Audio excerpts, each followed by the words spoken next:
Senate will come to order.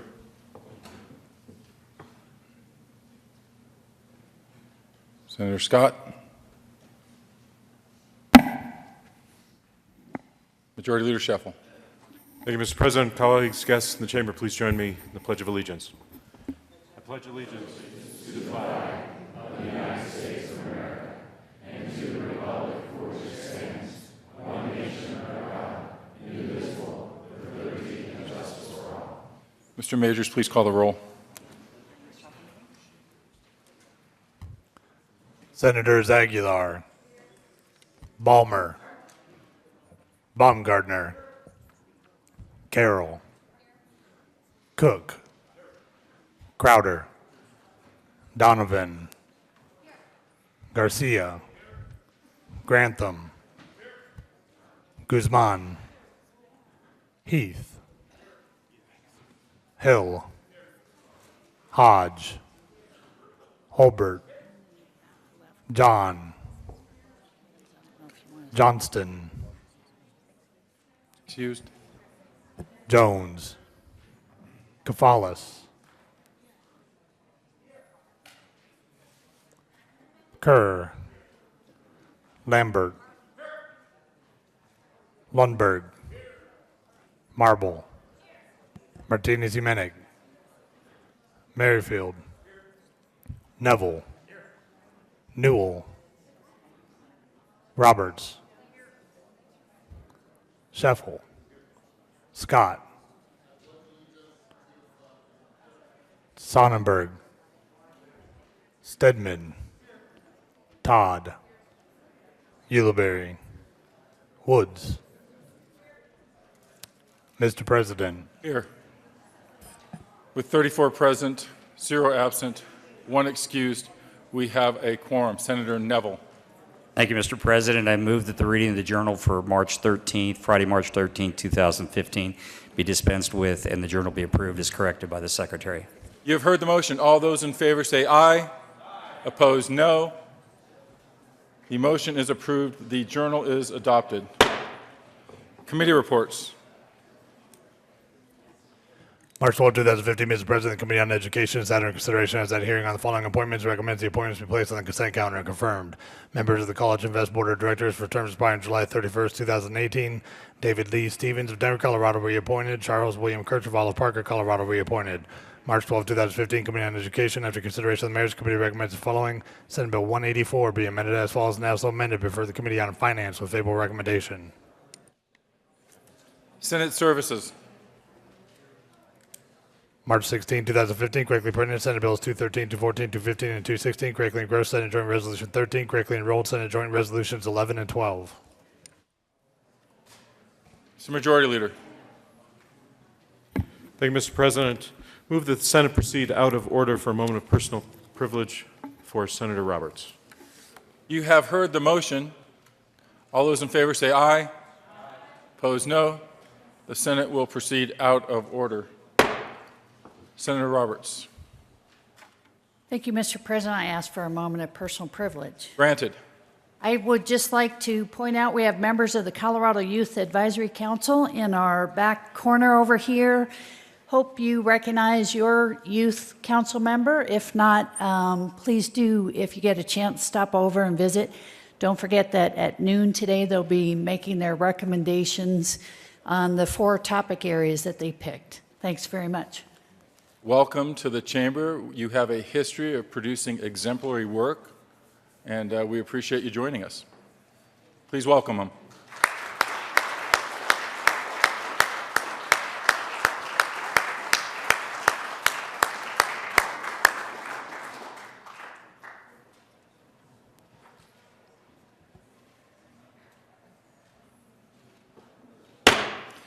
General Order, second reading of bills, consent calendar.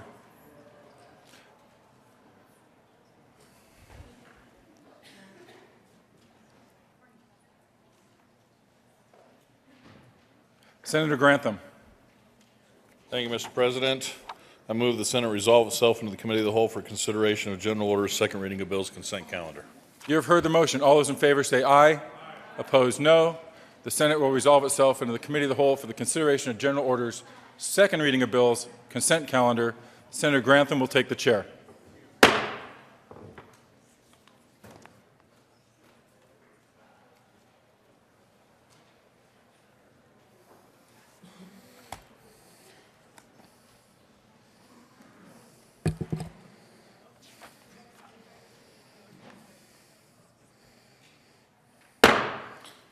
Committee will come to order. Court rule is relaxed.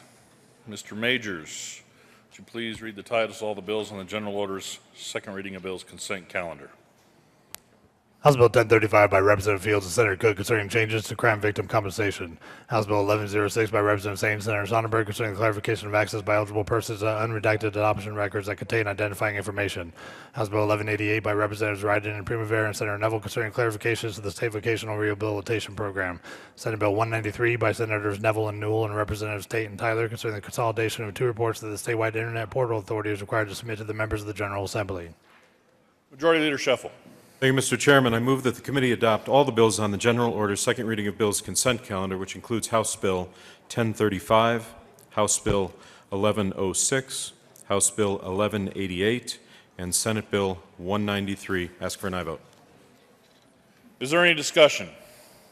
The motion before the body is the adoption of all the bills on the general order second reading of bills consent calendar. All those in favor say aye. All opposed, no. The ayes have it, and the bills on the consent calendar are adopted. Majority Leader Scheffel.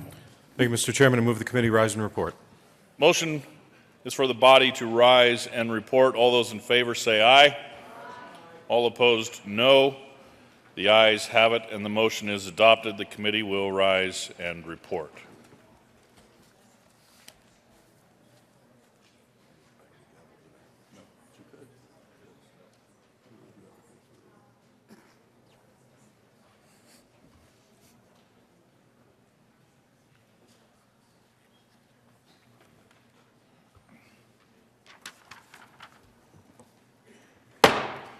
The Senate will come to order. Senator Grantham. Thank you, Mr. President. The committee has met and has had a number of bills under consideration. Mr. Majors, would you please read the report? March 16, 2015, Mr. President, your committee to hold basic report is that under consideration the following types of bills being second reading thereof makes following recommendations thereon. Senate Bill 193 passed on second reading and ordered in gross placed on the counter for third reading and final passage. House Bills 1035, 1106, and 1188 passed on second reading and ordered revised placed on the counter for third reading and final passage. Senator Grantham. Thank you, Mr. President. I move for the adoption of the report.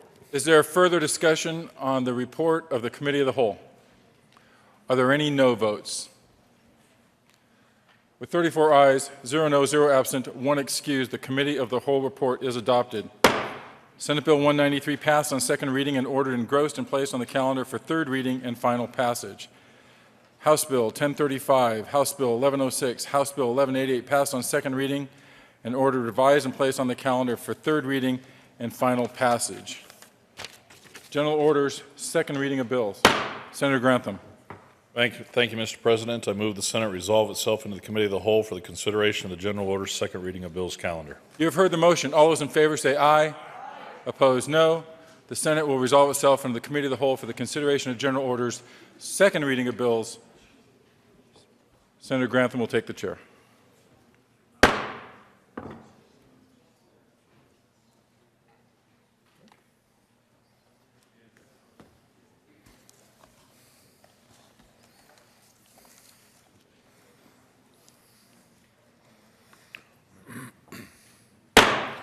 The committee will come to order. The court rule is relaxed. Mr. Majors, would you please read the title to Senate Bill 173? Senate Bill 173 by Senator Holbert and Representative Pabon concerning expanding protections for student data security. Majority Leader Scheffel. Thank you, Mr. Chairman. I move the committee lay over Senate Bill 173 to March 17. Ask for an aye vote. You've heard the motion to lay over Senate Bill 173 to March 17th. All those in favor say aye. All opposed, no. The ayes have it, and the bill will be laid over. Mr. Majors, please read the title to Senate Bill 180. Senate Bill 180 by Senator Neville and Representative Neville concerning state agency requirements for the enforcement of new regulatory requirements on small businesses and in connection with enacting the Regulatory Reform Act of 2015. Senator Neville.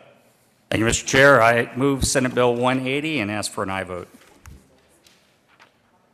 There is an amendment on the desk. Mr. Majors, would you please read the title, or please read Amendment L002.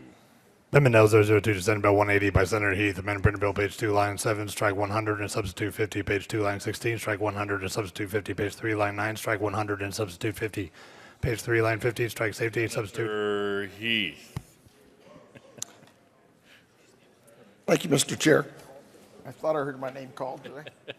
Yes, sir. Thank you, Mr. Chair, and I will move Amendment L002 to Senate Bill 180.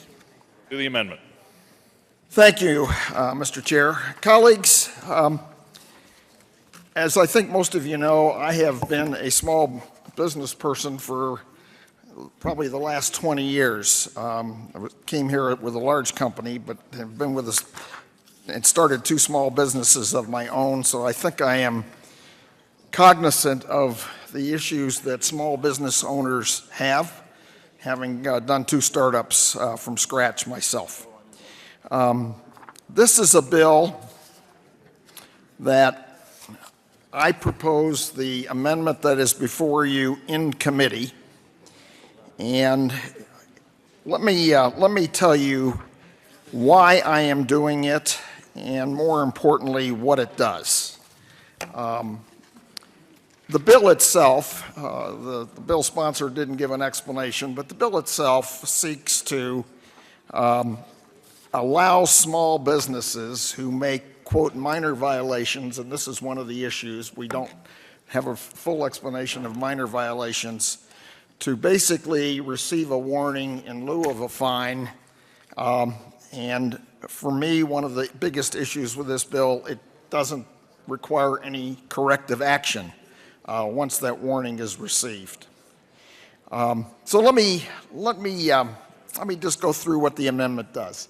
To start with, the amendment calls a small business of 100 people or less. Just so you know, this is a small business state. I think that we all know that. 95% of the businesses in the state have 50 employees or less. 98 have 100 employees or less. So this basically is dealing with all of the small businesses in the state. So this amendment proposes that we take it down from 100, which is really a large business in the state, to what I would consider a medium-sized business, medium-sized business of 50 employees or less. So that's what the first part of this amendment does. The second part of the amendment deals with the issue that I have a concern with, and that is when a small business is notified that they have a violation and are subject to fine. This basically says that there is no fine and a warning is issued. Well, and it also only deals with the fact that this deals with, quote, safety issues are not part of the permission and would be subject to a fine. So I have 2 concerns. One is the only part of this that it is exempted are safety issues. I think it should be broader than that, and we've dealt with that and increased it to health, safety, and welfare.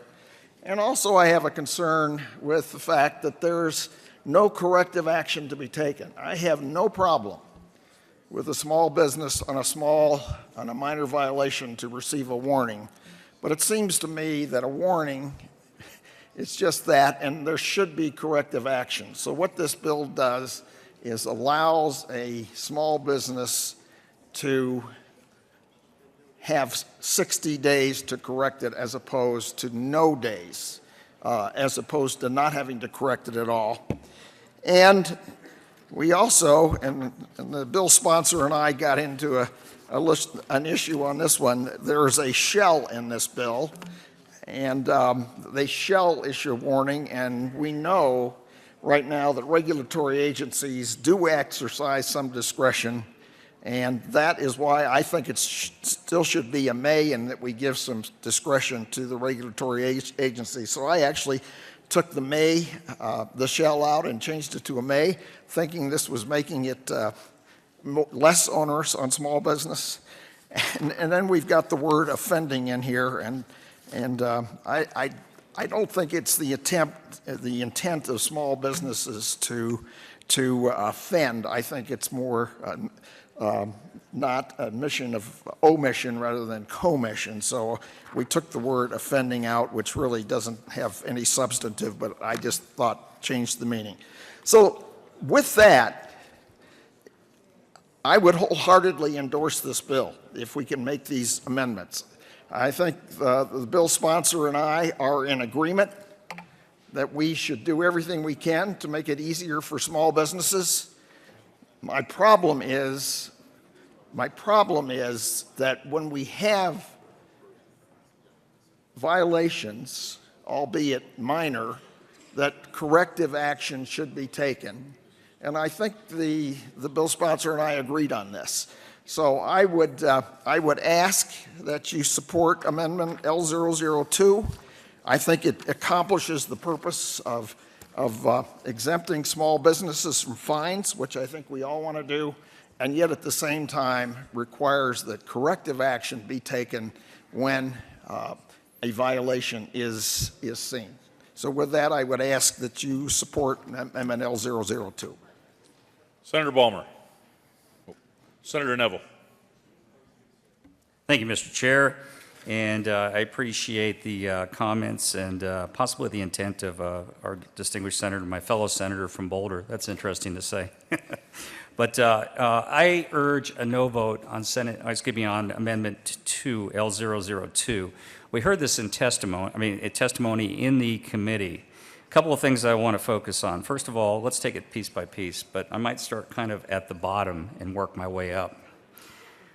First of all, when we're talking about fair treatment and equal treatment under the law, anytime you say you take shall and you put in the word may, this leaves a tremendous amount of discretion to that person that is actually regulating and comes in and finds the violation. The focus of this bill, more than just giving businesses a break, is trying to change a culture that has been present for a long time. This bill is as much about helping regulators who have to deal with businesses as it is to help businesses. Putting regulators in a position that allows them to come in and provide information so that corrective measures can be taken by that business, I think is a very, very good thing and a positive thing. And I've heard that from a number of people who are involved in dealing with businesses when it comes to enforcing new regulations, many that are all very confusing. Working my way back, the 100 versus the 50. The federal government defines small business as less than 500 employees. This bill says 100 employees. We may have numbers saying that small businesses are 50, but I think all small businesses want to be 100 or even more. The key thing to think about here, I remember when I was in the restaurant business and I had, at certain times of year, I might have 40 employees, and then it might blossom up if we were in a seasonal area to 130 or 140 employees. So my point here is what's good for 50 is also good for 100, and based upon the federal criteria, it's 500. So I think that's in line. So, and the other piece that I would take a look at in here, let's not add more obfuscation to the bill by including health and welfare. Safety is a critical issue, and so I'll leave it to there, and I do urge a no vote on L002. Keep the intent of this bill clean as it is, and thank you. Senator Balmer. Thank you, Mr. Chairman.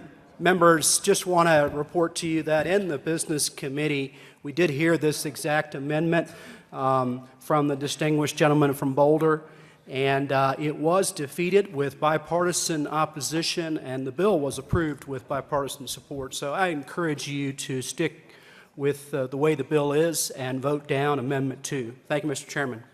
Senator Newell. Thank you, Mr. Chair. Well, I rise in support of this amendment for a couple of reasons. We did hear in testimony that from the independent businesses that 92% of Colorado small business is under 20 employees, not 50, not 100, but under 20. That's in Colorado, and so this bill, to me, with the title being regulatory requirements on small businesses, that is a misnomer. Then you might as well take out the word small to me in that title. But I think that to make it more fair and more just, businesses and the small businesses that are working really hard and playing hard to play by the rules should be rewarded. Why should it be unfair and an unfair, I should say an unjust regulated environment? And then the other thing that I did, and we talked about this also in committee, the shall and the may with a written warning, the may actually gives more flexibility to the agency showing up and saying, well, wait a second, maybe I don't need to give you a written warning at all.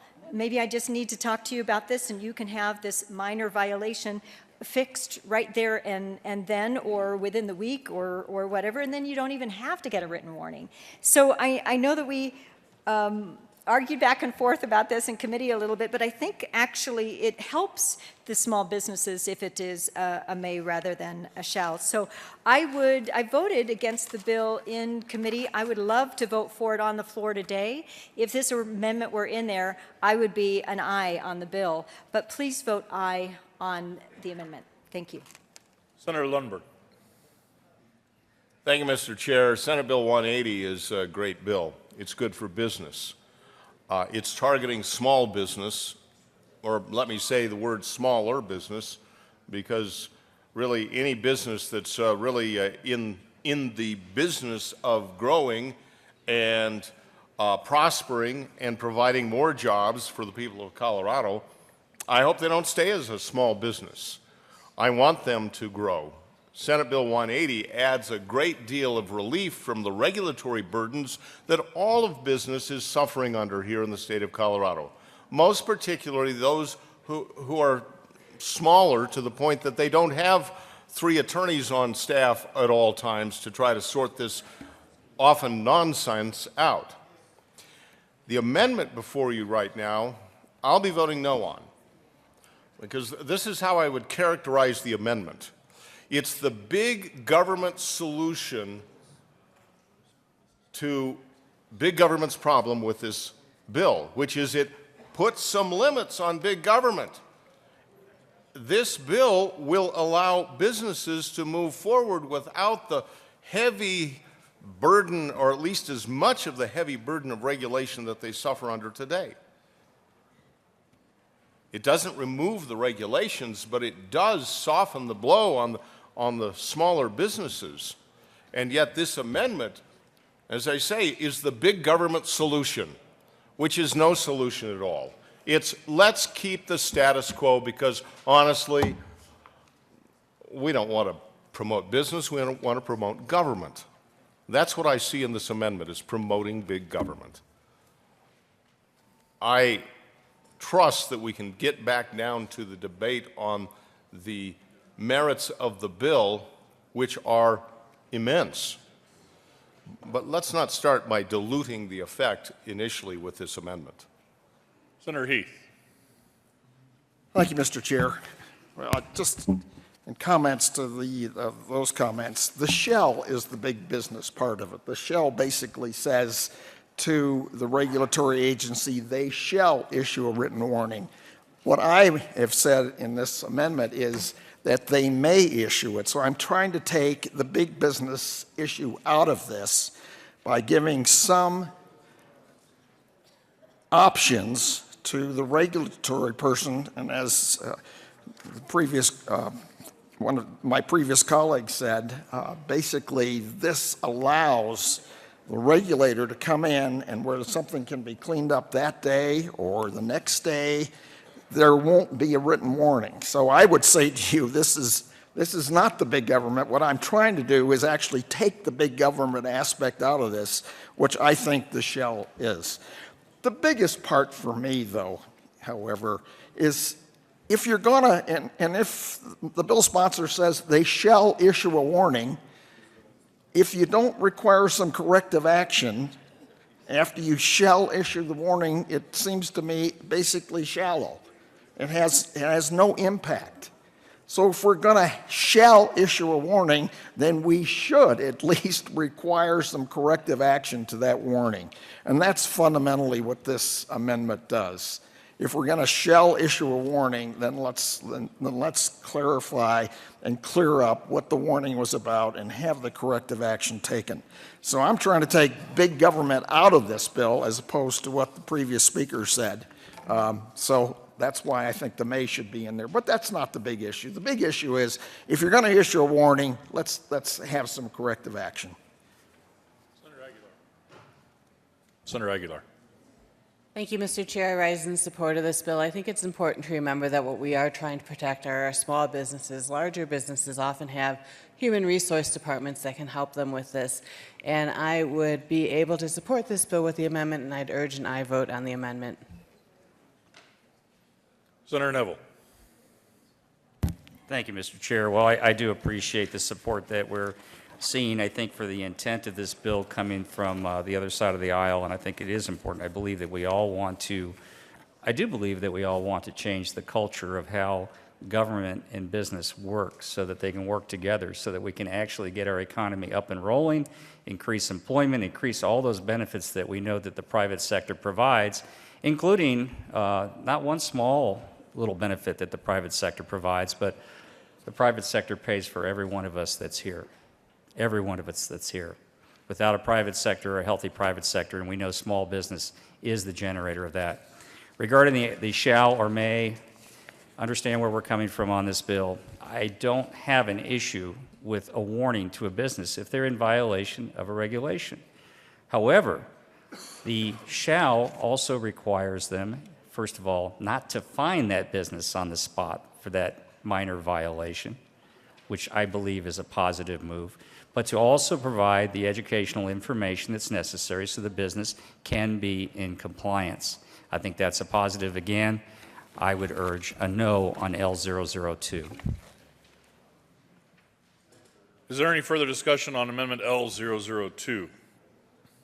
Seeing none, the motion before the body is the adoption of Amendment L002. All those in favor say aye. Aye. All opposed, no. No. Noes have it. That amendment is lost. To the bill. Senator Neville. Thank you, Mr. Chair. Again, I move Senate Bill 180 and ask for an aye vote. Is there any further discussion? Seeing none, the motion before the body is the adoption of Senate Bill 180. All those in favor say aye. Aye. All opposed say no. No. Ayes have it, and that bill is adopted. Mr. Majors, would you please read the title to Senate Bill 175? Senate Bill 175 by Senators Holbert and Cook and Representative Humphrey concerning repealing certain provisions regarding ammunition magazines. Senator Holbert. Thank you, Mr. Chair. I move Senate Bill 175. There are no committee reports. Is there any further discussion? Senator Holbert. Senator Carroll.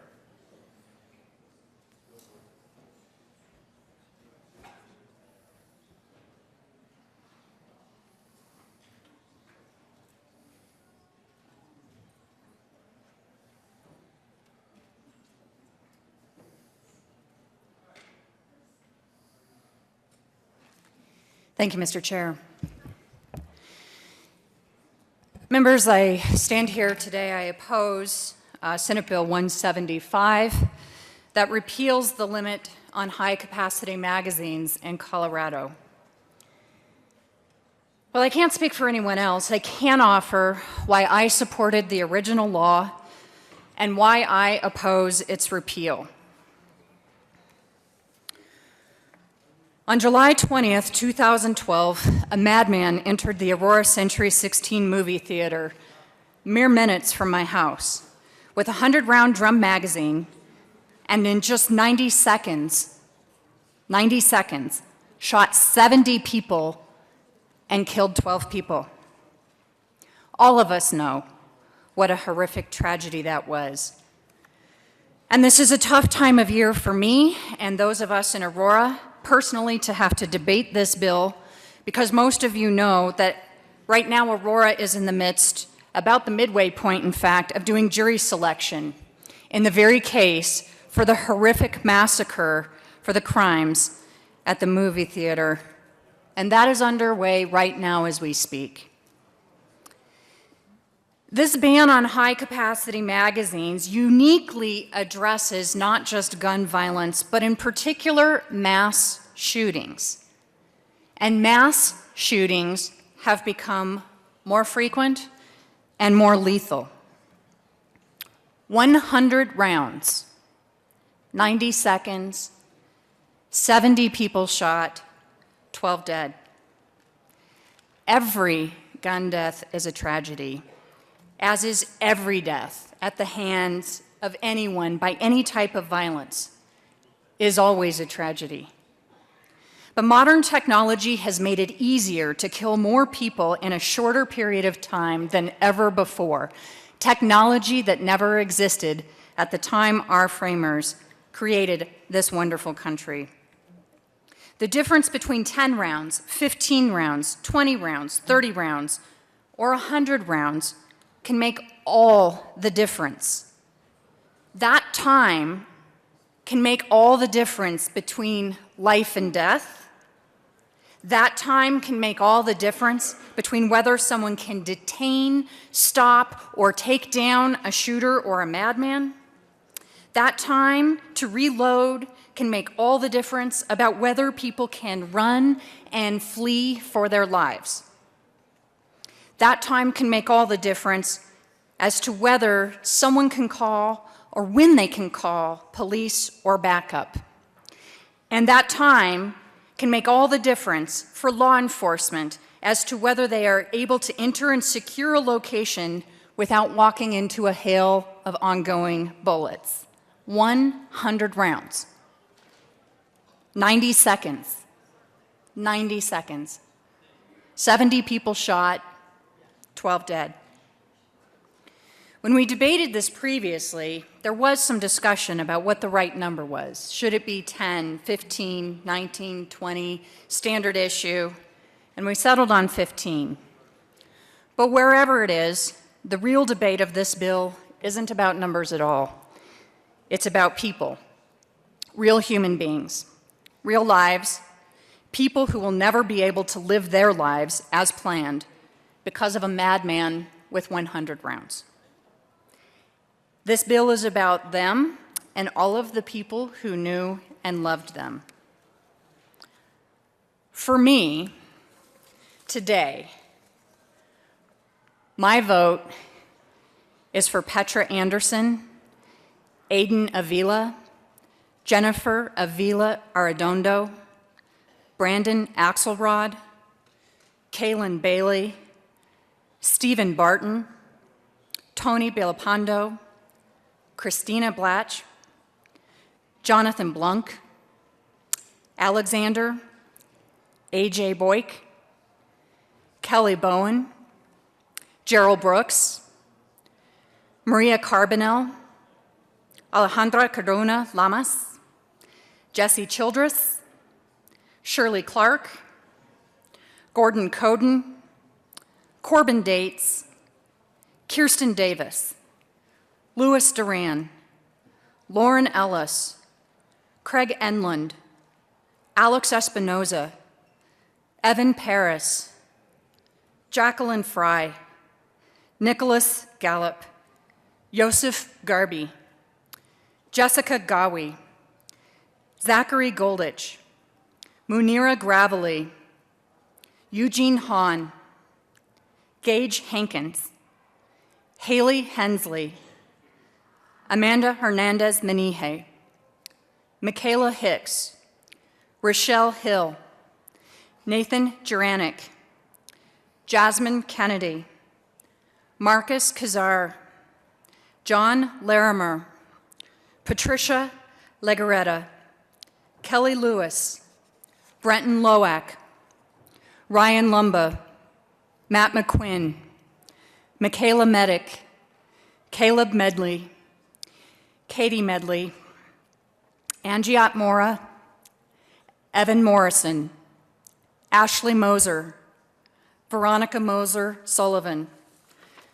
Stephen Moton, Victor Nava, Joshua Nolan, Pierce O'Farrell, Prodeo Patria, Rita Polina, Caitlin Petticord, Bonnie Porschow, Christopher Raposa, Carly Richards, 4-month-old Ethan Roars, Jamie Roars, Dion Roseborough, Carrie Rotman, Lucas Smith, Heather Snyder, Farah Sudani, Catherine Stribe, Alex Sullivan, Debra Thomas Desar, Alexandra Teves, Jameson Toes, Denise Trainum Axelrod, Marcus Weaver, Michael White Jr., David Williams, Rebecca Wingo, Aline Young, Jansen Young, and Samantha Yoler. Of those, and thank you, colleagues, we as a community really do appreciate the unified support we have in this building, and we know all of our hearts go out to the friends and families of those affected. Sometimes when a tragedy happens, we can move on to the next tragedy. What I'm offering here today is not just names and faces, but take the time, because there's a short status of what has happened to each of these people since, and some of them, you'll notice down here, are not listed because we did not have photos. So we may pay most attention to the 12 people who were killed, but of those who were fortunate enough to live, you will see by looking in the status that they are living with amputations, permanent brain damage, paralysis, pain, chronic ailments, disfigurement, physical and emotional scarring. Some of these people's lives were cut short that day. Some of these people will never walk again. Some of these folks will never work again. So the reason I support the limit on high-capacity magazines, and I oppose its repeal, is fundamentally due to this question. Which of these people might be alive or uninjured if it were 15 rounds instead of 100? 100 rounds, 90 seconds, 70 people shot, 12 dead. We may not all agree on how we're voting today, but I do think we can all agree that this should never happen again to anyone, anywhere, in any community. And as the senator who represents the district where this particular mass tragedy massacre happened, I cast my no vote today in honor and in memory of those who were murdered and injured and traumatized on July 12, 2012. For all people who have ever needlessly lost loved ones to gun violence or any other type of violence, I am sorry for your loss and for our loss, and respectfully ask for no vote. Is there any further discussion on Senate Bill 175? Senator Cook.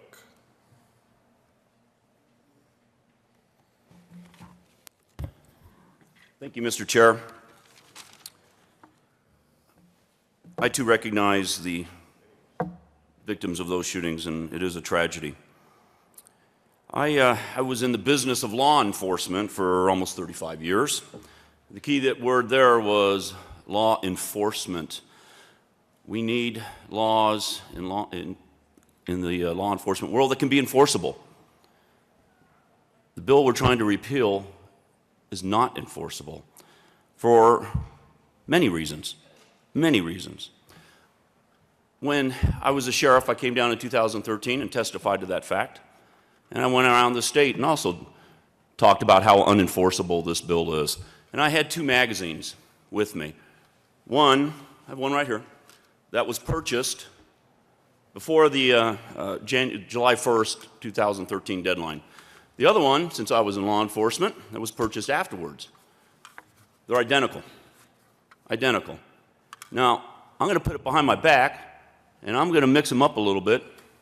And I dare anyone to come down and tell me which one was purchased before or which one was purchased after. I don't think we can expect a reasonable law enforcement officer on the street who has to make life and death decisions to pick it out either. Not only that, there's a provision in the bill that says it has to be in continuous possession. So a husband goes on a business trip, leaves his magazine at his home for his wife for self-defense against intruders, multiple intruders, and now she's a criminal, and he's a criminal for giving her his high capacity, or as I refer to it, standard capacity magazine. This bill that we're trying to repeal was so poorly worded that the Attorney General had to issue not one, but had to issue 2 technical guidances on how to enforce it. In my 35 years of law enforcement, I have never seen a technical guidance where the Attorney General had to tell us how to enforce it. The problem with that is any Attorney General can come in and revoke it, and it's not binding by the courts. Channel 4 News did a story on high capacity or standard capacity magazines this summer, and they did an undercover investigation on the workarounds that people are finding. Because when you take away people's rights and when you take away their ability to protect themselves, they're going to find ways to work around it. So they went to gun shows, and they went to a gun store, and they went up to Wyoming. At one of the gun stores, they found a kit. The kit was taken apart because these things wear out. The springs wear out, the base plates wear out. So people are putting them all in kits. So they have the case, the base plate, and the spring in it. It's not a magazine because it's not put together, but they're selling these as replacement parts. Within 10 seconds, you have a 30-round magazine. They went to a gun show, found a 30-round magazine that had a plastic piece in the bottom to prevent putting more than 15 rounds in. You pop off the base plate, and now you have a high-capacity magazine. They went to another gun show, found a 15-round metal magazine with a rivet in it. And they asked me they interviewed me for their story, and they said, how can you make this a 30-round magazine? I said, you pop the clip, or I'm sorry, you pop the rivet, and you have a 30-round magazine. The other part that why this is unenforceable is it says any magazine that could be readily converted to make a higher capacity magazine would be illegal. Problem is, every single magazine out there can be readily converted. You pop off the base plate, and now this magazine's illegal. Whether it's a 10-round magazine, 12-round magazine, or a 15-round magazine, they're all illegal. So we're making law-abiding citizens criminals by the mere possession of these. I heard testimony that this magazine ban is good for law enforcement. It's good for public safety. I contend it doesn't do a thing for public safety. More law enforcement officers are killed in traffic accidents than by gunfire. In 2013, more people in the state of Colorado were killed by other means other than guns. There were 143 homicides in 2013. 73 were by all guns, all types of guns, shotguns, handguns, rifles. 74 were by knives, bats, hands, and feet. We're not making knives illegal. We're not making bats illegal. But for some reason, 15 rounds is a magic number. We also heard that, again, that about law enforcement, that would make them safer. Well, it wouldn't. There's an article, policeone.com. They interviewed 15,000 cops nationwide. most of them, over 70%, were the ones in the trenches. They're the ones that deal with the evil every single day on the streets from New York to Los Angeles. And they asked them. They weren't pencil pushers or desk riders like I was for the last several years. These were cops on the street. Now, they asked him, do you think a federal ban on the manufacture and sale of ammunition magazines that hold more than 10 rounds would reduce violent crime? Now, I think you can make the logical conclusion that if it's 10 rounds or 15 rounds, the answer probably would be the same. 71% of those hardworking officers protecting us in the middle of the night on the streets, arresting bad guys, 71% said the federal ban on manufacture and sale of some semi-automatics would have no effect on reducing violent crime. And another 20% said it would have, the ban would actually have a negative effect on reducing violent crime. So 91% of cops that know violence said that, that having a gun magazine limit would not do anything, it would make matters worse. Again, this bill is unenforceable. And how do we know that? We go back and look at the stats. In the last 2 years that this bill has been out, there have been 8 arrests for high-capacity magazines. 1 conviction, and that 1 conviction was on a juvenile, and we can't get the information on that. So that means 7 people were charged with high-capacity magazine possession, and not 1 convicted of it. Now you compare that to our DUI laws. Thousands and thousands of people have been arrested in this state because it's a law that makes sense. It's reasonable. You know how to enforce it. So people get arrested and they get convicted on DUI laws. Only 1 conviction in 2 years. And the ones that were arrested, it wasn't the only charge. There was only 3 judicial districts that made arrests. 1 case was in Denver and the person had 9 additional charges. Again, no conviction. There were 2 cases out of Pueblo involving, 1 case was involving 3 people and 1 person separately. Again, of those 4 people, not 1 of them convicted. As a matter of fact, 1 of them had 19 other charges. 19 other charges besides the high-capacity magazine. And let me tell you some of his charges. It's called stacking the charges, basically, in the business. This person had 3 F2 felonies for robbery, aggravated drugs, kidnapping, 3 charges of kidnapping, felony menacing, false imprisonment, and of course, large capacity magazine. So he had 3 F2s, 9 F4s, 3 F5s, and then the high capacity magazine, which was dropped. Again, unenforceable law that we expect our law enforcement to be able to make arrests and get convictions on. You know, this magazine has been up here this whole time. It's an inanimate object. It hasn't gone off in this room. It hasn't killed anybody in this room because this is not evil. What is evil is in the hearts and the minds of man. And that's what we need to work on, not making law-abiding citizens into criminals.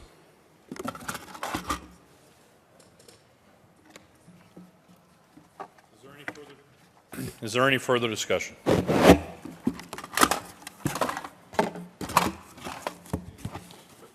Senator Hodge.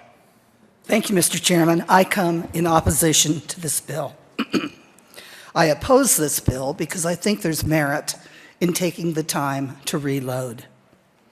January 8th, 2011, a friend of mine in Arizona was at a government in the grocery. Madmen came in, fired. 19 people were hit. 6 were killed. What if he'd had to reload at 15?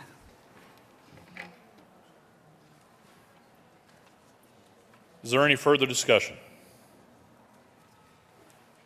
Senator Neville.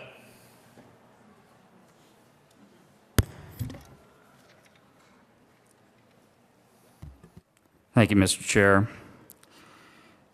I rise in support of this bill. Today we have a bill before us that offers the opportunity to right a wrong foisted by a prior legislature that thought that they knew a simple solution.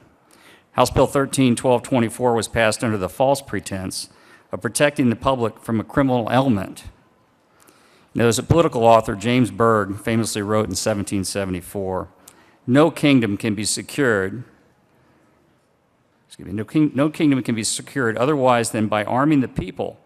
The possession of arms is the distinction between a free man and a slave. He who has nothing and who himself belongs to another must be defended by him. And that's the argument that we're hearing often about the fact that government should have standard capacity magazines and the people should not.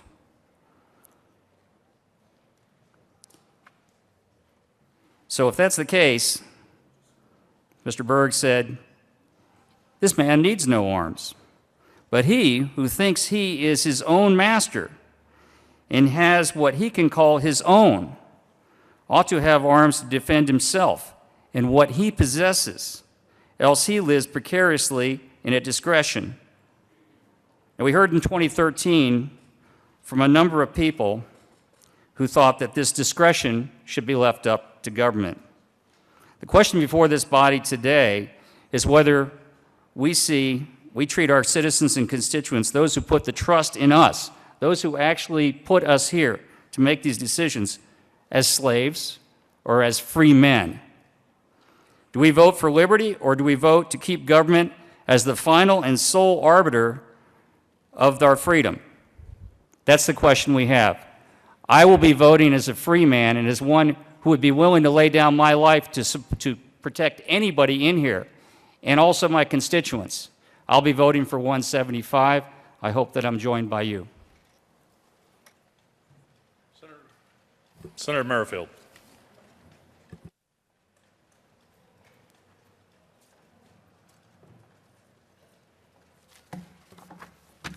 Thank you, Mr. Chair. I just wanted to respond to a couple of things that were mentioned by the sponsor of the bill, and then I want to take an opportunity to be the voice for a couple of people who gave really heart-rending testimony in the committee, and their voices are not here to be heard today, so I'll be their voice. First off, I'm questioning one of the statements by the senator from Weld County about law-abiding citizens. We're turning law-abiding citizens into lawbreakers when they alter a magazine and make the capacity greater than 15 rounds. And my question would be then, if they are breaking that law, which is currently a law, then they're no longer law-abiding citizens. They're refusing to obey a law. Also, in 2014, there were more deaths by gun in Colorado than there were by cars. And only 8 arrests, perhaps that means that people are actually obeying the law, or that law enforcement is not enforcing the law. And as far as the evil in the hearts of the minds of man, that's an extremely difficult thing to erase. We've been trying to do that for thousands of years, but perhaps we can make it more difficult for those who are evil to do damage to those who are innocent. And also, I just want to make sure that everyone's aware that the governor has said, quote, I would have real misgivings about signing something we know is going to make our state less safe and doesn't offer any additional protections to our citizens. You would think that normally, if you have a bill that you know is going to be vetoed by the governor, you would go to the governor and say, we have some differences. What can we do to work out these differences? Can we make this acceptable? Can we make this bill reasonable so that you would sign it? I have not heard that that's occurred. If so, I would love to know what the suggestions were. And finally, I want to speak for Tom Sullivan when he came to our committee and said that he finds it ironic that a Colorado state senator recently was channeling his inner Jack Kennedy when he quoted our 34th U.S. president, an American who, like my son Alex, was murdered by senseless gun violence. It was not a mistake that while the shooter at Sandy Hook Elementary School was changing his magazine clips, 11 young 6-year-olds ran to safety and are alive today. It was not a mistake that while the shooter in Tucson was changing the magazine on his weapon, a weapon intended to end the life of Congresswoman Gabby Giffords, 2 citizens were able to get the extra magazine, put him to the ground, and the killing stopped. Last year, I sat in these halls, and the Colorado senator told me and the people of Colorado that it was a good thing that the man who opened fire in the Century 16 Theater had a 100-round drum. It was not a mistake that last November the citizens of Colorado voted that senator out of office. As I speak to you today, across town preparations are already underway to seat a jury for a trial against a citizen of the state of Colorado who purchased weapons, ammunition, and 100-round magazines. He murdered 12 with those weapons and injured more than 70 others. 3 who will never walk again are confined to wheelchairs. I've seen photos on the inside of that theater and the effects that that type of firepower has on the human body. I will be reliving that day while the trial goes on, and more of those photos and explanations of the carnage in that theater are shown on TV and in other media. My son Alex, as I've come here to the state capitol to explain the past 2 years, never had a chance against a weapon equipped with a 100-round magazine. Limiting the size to 15 may give others that chance to get to safety or act in some way to stop the killing. I support limiting magazine size in the state of Colorado to 15 rounds. I supported it when it was introduced, and I will continue to come to these halls and voice my support for it at any time someone tries to repeal these laws. And speaking for Sandy Phillips, the mother of Aurora Theater victim Jessica Gawi. Our daughter Jessica was 24 and living her dreams here in Colorado. She was well on her way to being a sports journalist specializing in broadcasting. She loved hockey and covered the Avalanche from 104.3 The Fan. She enjoyed her life to the fullest until July 20th, when she took her best friend to the movies. We all know that the killer used an AR-15 and had ordered 6,000 rounds of ammunition on the internet and used a 100-round drum in the theater shooting. We also know that he took the lives of 12 and ruined the lives of countless others who were wounded either physically, psychologically, or both. Jessie, her daughter, was shot 6 times. These .223 bullets do horrendous damage to their target. Knowing that she was shot repeatedly and that the shot that killed her blew her brains out is devastating. My beautiful, happy-go-lucky, funny daughter had her brains blown out in a theater. Jessie was in agonal breathing when the police arrived. These heroes picked her up, put her in their cruiser, and an officer held her as she was dying in his arms. Our daughter's best friend was shot, but survived. I believed if the killer's gun had not jammed, he too would be dead today. The gun with a 100-drum magazine jammed. Who knows how many people were saved because of that? We know that in Newtown, the killer's gun jammed, and 6-year-old Jesse Heslin was able to yell to his classmates, "Run!" And 9 children ran and were saved. Unfortunately, the killer fixed the jam and killed Jesse and his teacher. 9 children were saved. 9. Untold number in Aurora because the gun jammed. Think of how many would be alive today if that magazine size had been limited. We need to use the preventive measures instead of hoping that a gun might jam. No one needs more than a 15-round magazine for any purpose. You may want it, but I want my daughter's life back too. One does not always get what one wants. My daughter's life and the lives of 31,000 Americans who lost their lives to guns should be important to all Americans who, more than the want of owning high-capacity magazines. Clearly, this is a good law, one that all people can live with. If it saves one life, just one, then is it not worth it? Thank you. Senator Lundberg. Thank you, Mr. Chair.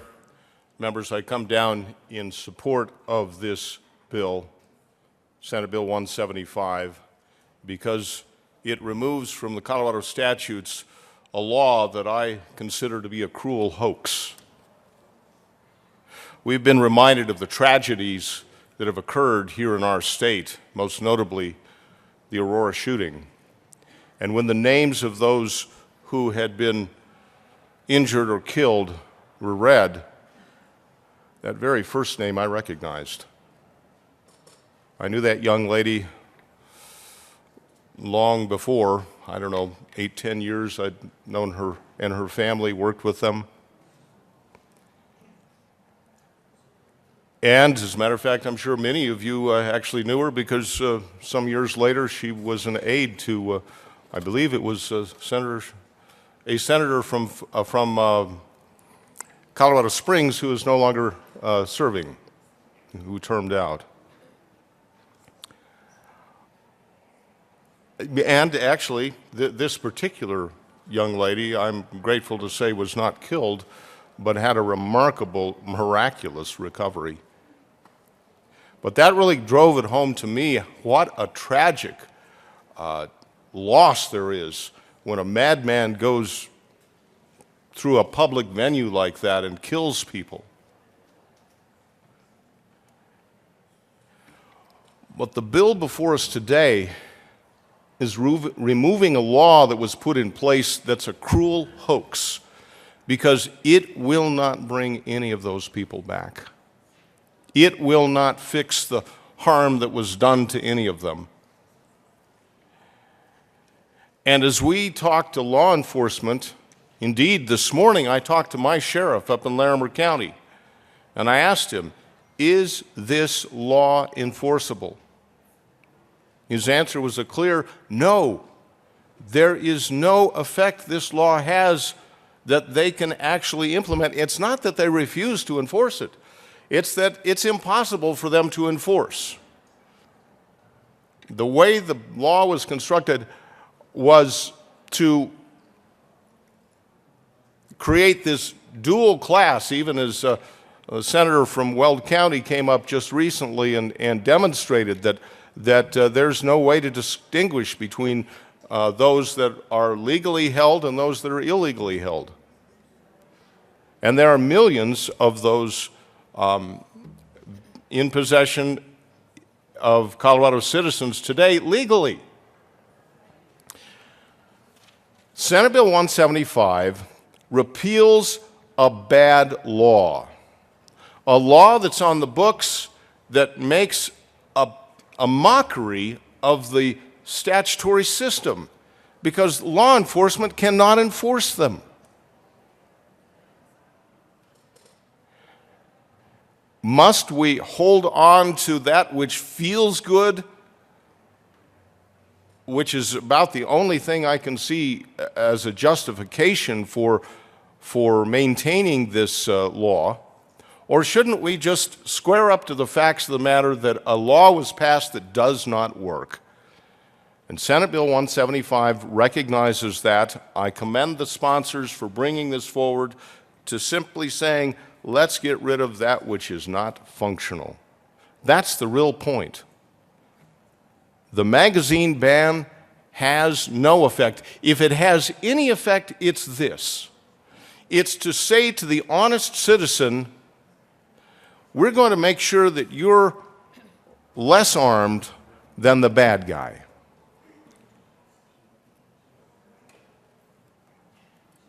But will it bring back anyone who's been tragically killed? No.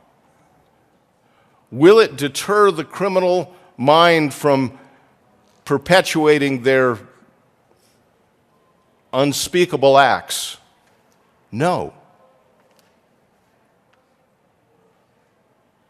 I see no reason, no logical, no legal, no moral reason to vote against this legislation. Senate Bill 175 is good legislation that should pass. Thank you, Mr. Chairman. Senator Guzman. Thank you, Mr. I was going to say Mr. Speaker, but thank you, Mr. Chair. Sorry. It's good to be with us today. This is a very important bill, of course. A reporter wrote recently, after interviewing several of us about this bill, and what this reporter wrote was, quote, "The fundamental disagreement on the magazine bill seems to still turn on how lawmakers view safety and protection. Is it more effective to keep a gun for protection, or is it more effective to try to protect yourself from guns?" The reporter continued to write, "Those main divergent lines of thinking haven't changed in several years." This morning, if you were here for the morning prayer, there was something to that prayer that said a little bit about opinions. Praying for the opportunity when need be to have our opinions changed. And I think about that as I think about this issue. For many of us, we haven't changed from several years ago to the present time. We haven't changed our opinion. I wish I was a great orator, like maybe Martin Luther King, or maybe even Paul, St. Paul. Someone who could take words and connect them to feelings and connect them to reality and connect them to the future and connect them to a greater place of faith and hope. Because I think that's probably what it's going to take here in Colorado in the legislature for us to change our opinions. Because it seems that what's going on is it's dependent upon who's in charge. Who's in charge? If the votes and opinions don't change, therefore the votes for the bill don't change. And so it's basically who's in charge. Who's in charge over here will make a difference probably in terms of how this bill on second and third reading goes.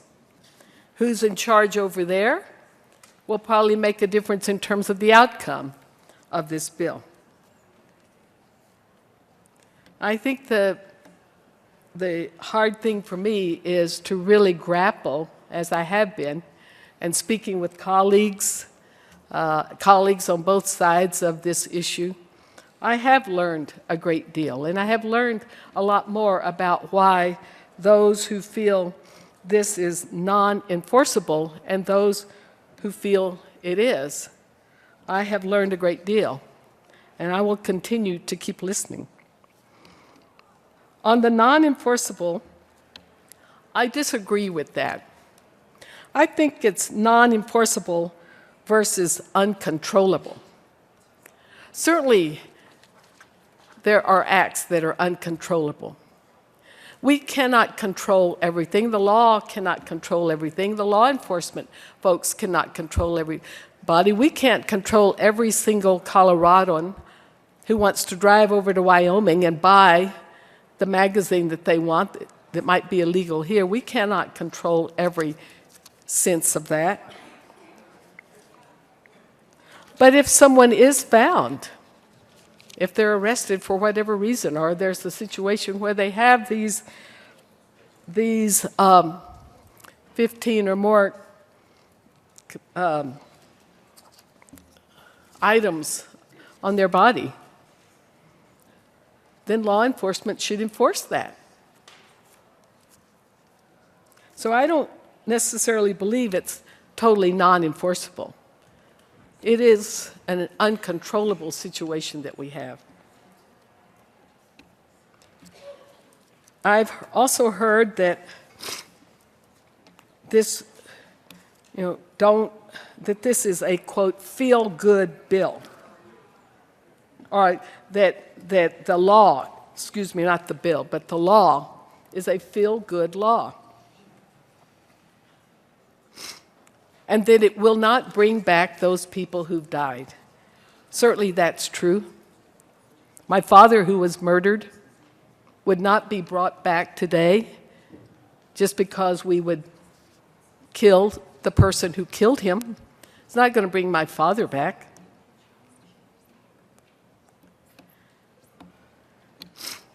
I don't think we make laws, or at least I don't, support laws or bills in order to bring something back or to change in the sense that we can bring those people back.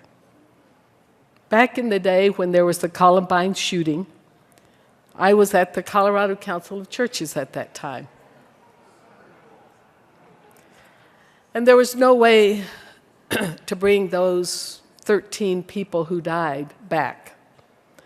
But if you all will remember, those of you who were here, there were over 10,000 people who marched that day, who joined us, and people from all over the state who came that day to surround the hotel where there was a great conversation in support of guns, or gun rights. Passing this bill won't bring the people back, and killing this bill won't bring those back. What we can do as legislators, I think, is make the best decision that we can to try to make sure that these things don't happen again. To try to put in place some kind of opportunity for us to grow as individuals, and for us to grow as a society, and for us to grow as a state.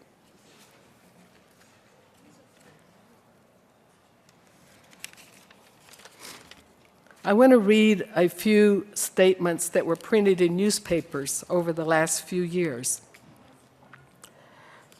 This one is from Salem, Oregon, May 7, 1981. One of the more notorious crimes in Salem history remains fresh in the mind of a South Salem resident who easily could have been a victim. On May 7, 1981, Lawrence Moore walked into the Oregon Museum Tavern at 10:20 during ladies' night, stood at the entrance, raised his 9mm semi-automatic pistol. The shooting spree that left 4 people dead and 20 wounded ended shortly after when Moore tried to reload his pistol and was tackled by the patrons. On May the 11th, 1987, from Bucks, Pennsylvania, quote, "Man shoots wife. A man opened fire at his wife yesterday from outside a front door and window of their son's house, then fired shots into her car and their own home before being subdued."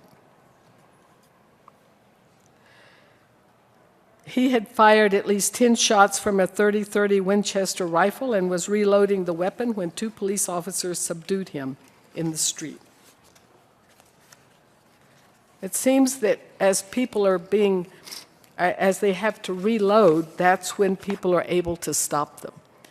And that's why, one of the reasons we have passed the law that says, you know, that there should be no more than so many of these rounds.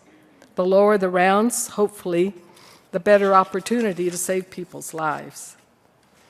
I want to read, I want to read a little bit from Jane Dougherty.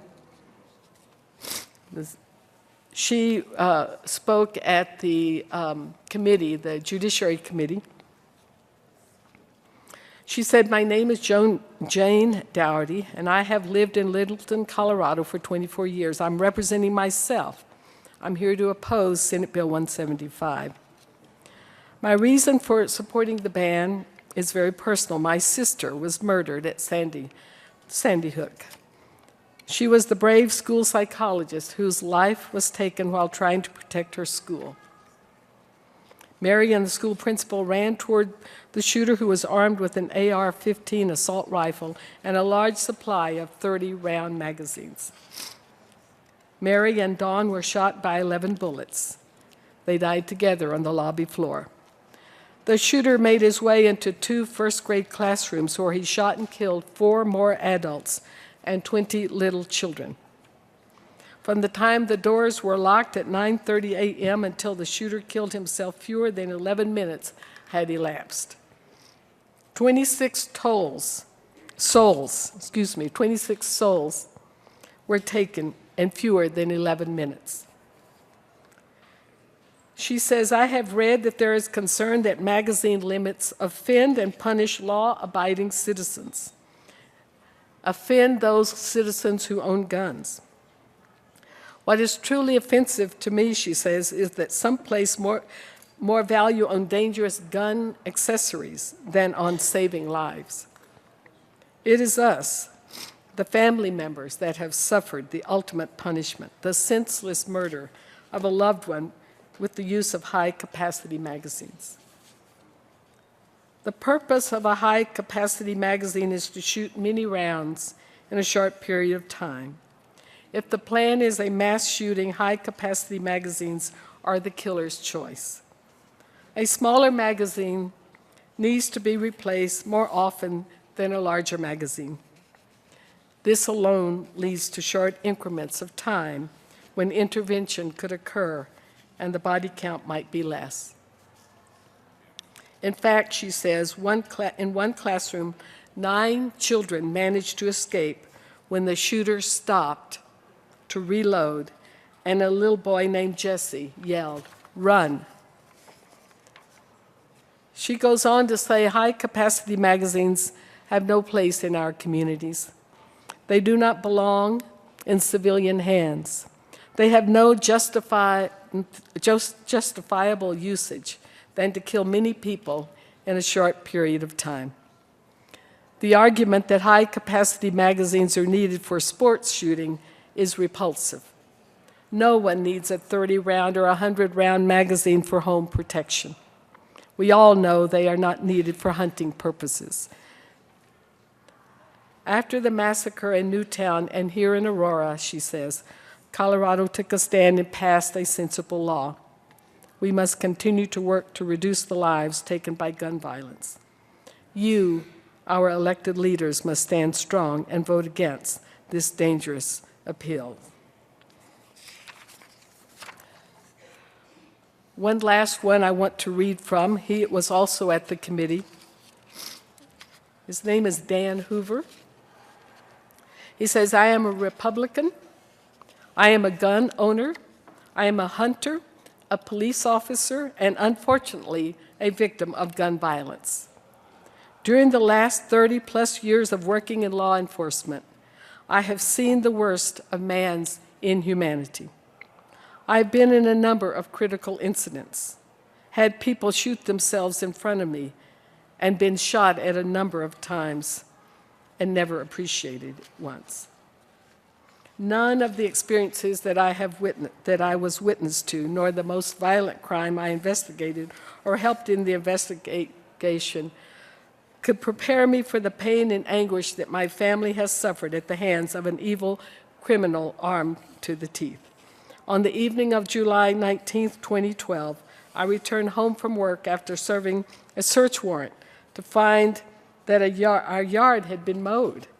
I met my wife in the kitchen and told her thanks for taking care of the yard, but she told me that our nephew, AJ, had come over and had done the work. I was thrilled until she told me she paid him $40.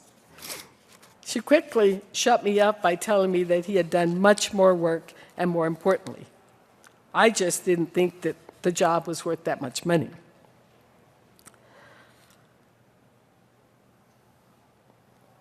None of the strength or sympathy that I had to show to families while at work could prepare our family for the phone call we received from my sister, Teresa.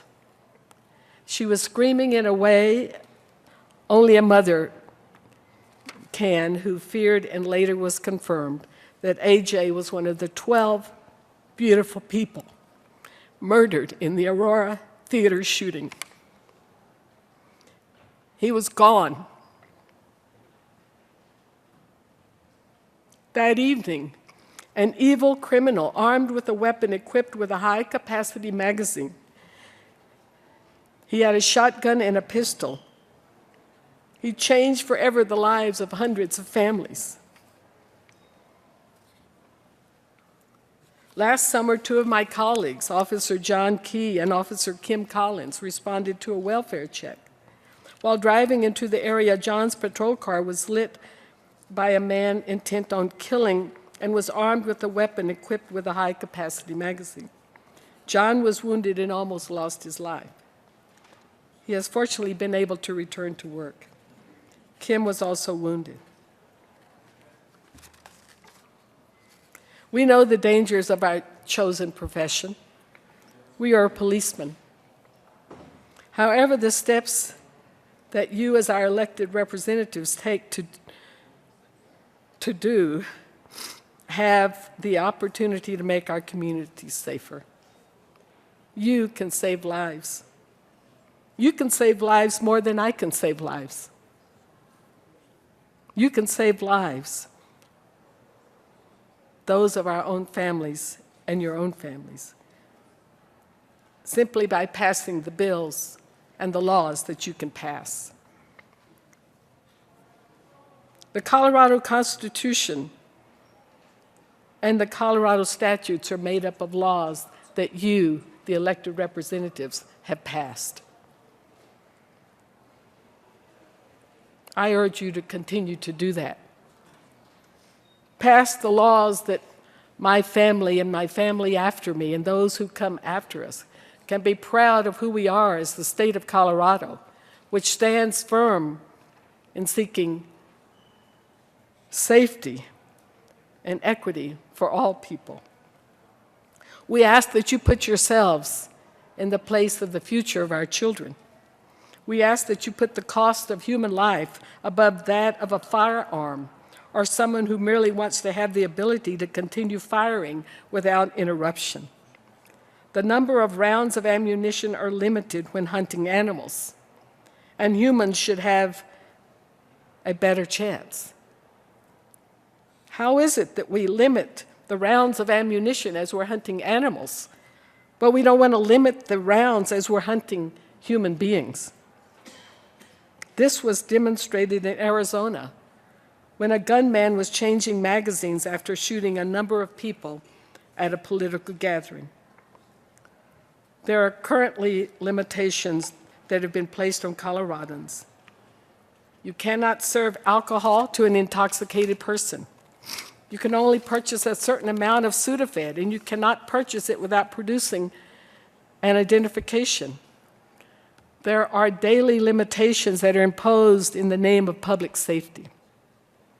You should understand that limiting the size of magazines does and could and will continue to protect the citizens and law enforcement officers in Colorado. I strongly support the legislation that was put into place limiting the size of magazines in Colorado. We ask that you do the right thing and keep this reasonable legislation in place. And so, my colleagues, I will finish as I started. It's all about our opinions. And our opinions are about who we are. We don't have opinions without values. That's what an opinion is. Why I believe what I believe is based on who I am, and who I am is based on my values. And it's probably true that we will, as the reporter said, that we will go on and on for years debating this particular issue about guns and gun safety. And it's probably true that whoever is in charge, whoever has the majority, is going to be the one group that decides this issue. I'm here to ask you, and to even ask myself, to continue to think about what this means, to really go much deeper, much more deeply into this entire issue of guns and safety, and what these kinds of bills today mean to the safety of our people in Colorado. Think about it. Vote the way you're going to vote today and the next day and the next day. But I urge us all to vote with that idea that we will be open to the possibilities. Maybe some of us on this side will be open to possibilities of change, and some on that side will do the same. Be open to the possibilities for the future of Colorado's children and families. What will indeed stop the violence, and what will indeed make us a more safe community in the state of Colorado? Thank you, Mr. Chair. Senator Cook. Thank you, Mr. Chair. I must disagree with one thing from the good senator from Denver. I think you're a beautiful orator, and I want to compliment you on your abilities. You know, we've heard people say, well, no one needs a 30-round magazine.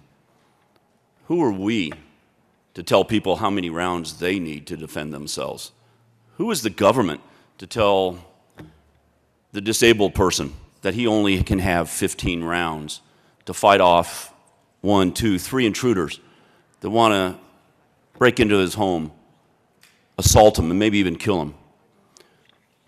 Who are we as a legislative body to tell the single mom that she can only have 15 rounds to defend herself and her children as people want to come in and rob her or rape her or maybe even kill her? Law enforcement, highly trained law enforcement officers, go to the range every month. They shoot a lot. But they miss 60 to 70% of the time when they're involved in a police shooting. Shouldn't the disabled shooter, the single mom, have the ability to use as many rounds as necessary to protect their lives? Now, I would also like to correct one thing from the fine senator from Colorado Springs on what he said I said. What I mentioned was, and maybe if I was as good of an orator as the good senator from Denver, I would have maybe made it a little bit clearer. What I said was that the law in 2013 turned every single person in this state into a criminal, because if they own a semi-automatic handgun or rifle, because every single magazine in this state can be readily converted to have or to hold more. Not that the people are doing it, but every single one of them now is a criminal. And the other thing the fine senator said was that this bill must work because people are obeying it. Well, then I contend that in 2013, the legislature passed the most perfect bill in the history of the state of Colorado, because it's now illegal to own magazines. We've had 8 arrests, so that means all these people are obeying the law and are refusing to violate it. So that must be, like I said, the most perfect law ever written. We ought to do that more often. So that way, only 8 people every year will get arrested for DUI. Only 8 people will get arrested for domestic violence. Only 8 people will get arrested for assault. I also heard the good senator from Colorado Springs talk about the governor, reaching out to the governor. And I contend there were groups that have reached out to the governor. And to the governor's credit, in June of last year, he came to talk to the sheriffs. And we were very appreciative of it. We respected him for that. And he was open and upfront with us. And I want to just read a letter that was written to the governor from the County Sheriffs of Colorado back in January 28th of this year. I'm not going to read the whole thing, but part of it, one of the paragraphs was this. Furthermore, with an untold number of 15-plus round magazines legally in Colorado through the grandfather provision of House Bill 1224 and unrestricted access to magazines in every state bordering Colorado, there is simply no way law enforcement can enforce this law. Or, as you stated to us last June, there should have been much more homework in the form of research and discussion with other law enforcement officials prior to making a decision on such a highly sensitive subject. During your visit, you stated, and this was a quote from the sheriff's letter, or from the governor up in June, after all the kerfuffle, I went back to try and get some facts that we should have had in the beginning. I'm told roughly 300,000 magazines that carry more than 15 rounds are in the state of Colorado already. How is a police enforcement officer going to tell an old one from a new one? How big of a difference is it going to make if there's that many? problem is there aren't 300,000 standard capacity magazines, what we refer to as high capacity magazines. There's over 3 million in the state of Colorado. So how big of a difference is it going to make? One of the paragraphs goes on to state, perhaps the worst outcome of House Bill 1224 is that it was passed as a solution to preventing mass shootings and closed the door on further discussions that could develop real policies to help stop senseless violence. We propose that we put to rest any past misunderstandings or ill feelings that may have developed out of disagreements and work with you and the legislature to create a statewide commission which would be tasked with identifying best practices for preventing mass shootings and making local or logical recommendations which could be applied by law enforcement and respected by law-abiding citizens. So groups have reached out and asked for help. Where we're at right now, I don't know. I'm not sure what the governor's response has been yet. The good senator from Denver talked about values and life experiences. Well, my values are with the law-abiding citizens that want to defend themselves from criminals, because those criminals, they don't care that a high-capacity magazine is a felony 6. When they go in to rob a grocery store, or when they go into your home to commit mayhem, murder, or robbery, they don't care about it. So my values are with the people that want to defend themselves, that disabled shooter, that single mom that wants to protect her families. So I would ask for an aye vote. Minority Leader Carroll. Thank you, Mr. Chair. Well, thank you, colleagues, everyone, for your time and attention today. I just wanted to bring up a couple quick points that have been brought up here today. The bill we're talking about uniquely addresses what makes it easier to commit mass atrocities easier than ever before.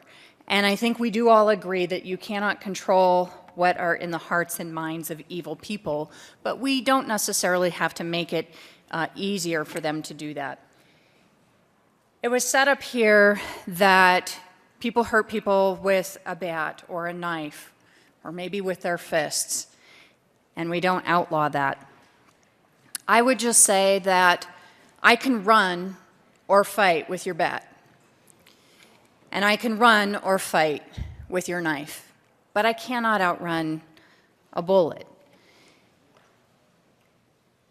We had talked about whether it's 10 or 15 or 19, but at the end of the day, what we're really saying is, at some point, should someone need to reload? And most of the people I've talked to who own firearms actually don't find that a particular inconvenience.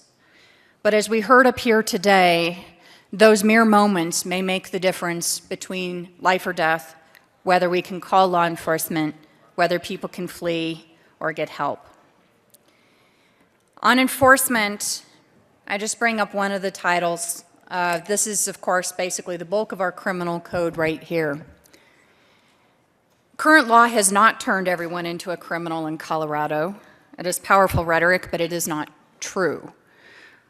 The current law, of course, has date exempted with a grandfather clause of people with high-capacity magazines before the date of the passage. But the answer to enforcement, how do we enforce the current law on this? It's the same as how we enforce every other law in this code. There is no such thing as a perfect law. I will acknowledge that. None of our laws, to our chagrin, are perfect laws. And not a single law we have ever passed has had perfect enforcement. And there are enforcement challenges to everything we do. The answer for how we enforce it is the same as everything else. A, you have an informant or a witness that gives you a tip sufficient to develop reasonable suspicion or probable cause. Sometimes it pans out, sometimes it doesn't. Or B, it's in plain view. So some of these internet purchases that we heard on 3,000 rounds, commercial activity in the present tense trying to put high capacity in the stream of commerce is provable. Like all of these other laws in here, sometimes people violate the law and you don't know it, and you can't prove it. That's true with child abuse. There are people who abuse their children and we don't always catch them. There are people who drink and drive on these roads and we don't always know it or catch them. And sometimes it's easier or harder. But everything that we've got here relies on the same fundamental premise: a will to enforce, a tip or an informant, or something that you see in plain view. It is a challenge shared across other bills. Now, some crimes are harder to detect. You will note that sometimes we use stings. Things like child pornography are very, very hard to detect. And so the other enforcement mechanism at times is that sometimes people will set up a sting. Of all the crimes we've talked about that move us down here, whether it's human trafficking or child pornography or DUIs or child abuse or anything else, sometimes they happen on our watch and they're not detected and they're not found and they're not prosecuted. But it doesn't mean that they aren't criminal, and it doesn't mean that they shouldn't be. So in closing, I say we enforce this exactly the same way we enforce every other law in the books. I agree with a statement that this bill and the current law, neither one, bring back those who were lost. But we can save others. No one thinks we can bring anyone back, but we can save others. So at the end, I guess I conclude where I begun, which is I don't know who it will be when and where, at what part of the state.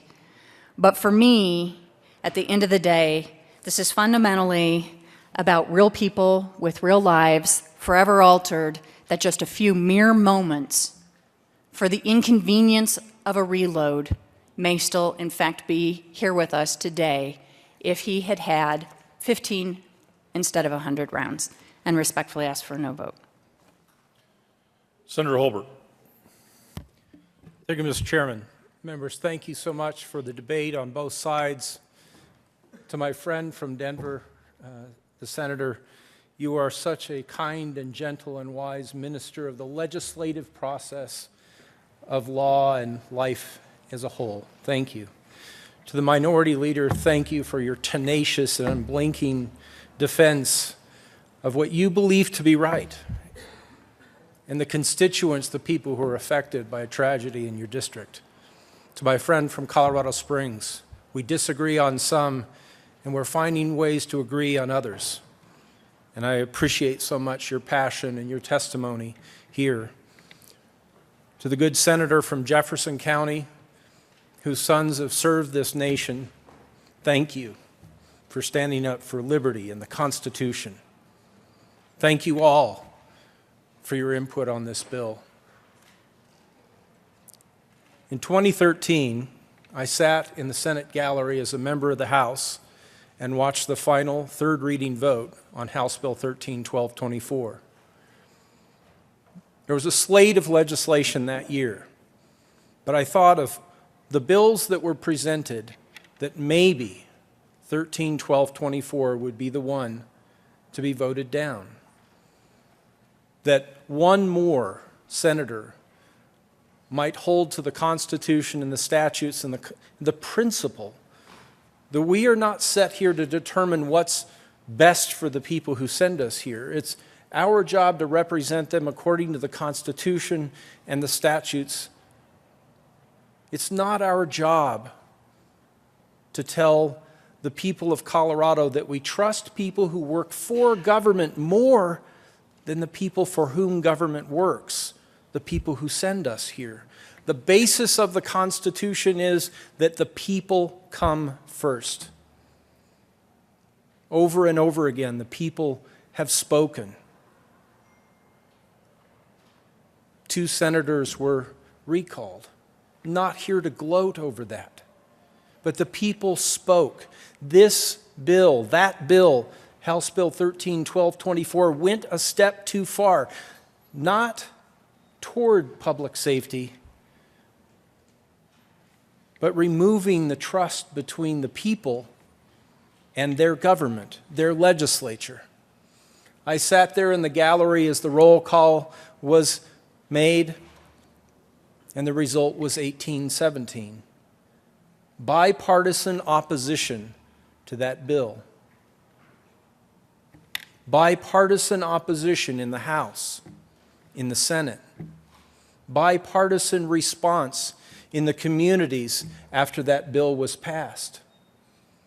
Bipartisan support for repeal of that law in 14 and again in 15. And for those on the other side of the aisle, thank you. Thank you for your bipartisan support of this repeal. The only bipartisan aspect of this subject has been the opposition to it. The only bipartisan aspect of 13-12-24, the repeal bills last year and the repeal bills this year, has been bipartisan support for removing this ineffective law from our books. If we are to deal with public safety, if we are to deal with these mass shootings and tragedies, this is not the answer. Let's find a better way to deal with that. Let's not put our families, the people of Colorado, at risk. Let's not subject them to this false sense of security when there are 3 million or more of these standard capacity magazines and so many more available just across the state lines. Let's renew the trust with the voters of Colorado and vote yes on Senate Bill 175. Let's stand with our county sheriffs who have reached out to the governor and asked for the opportunity to have the discussion. How can we effectively address public safety? How can we work more effectively to make sure that that next Aurora tragedy or Columbine, that it never happens again? On that, you have my promise that I want to be part of that discussion. I don't know what that solution is, but 13-12-24 wasn't it.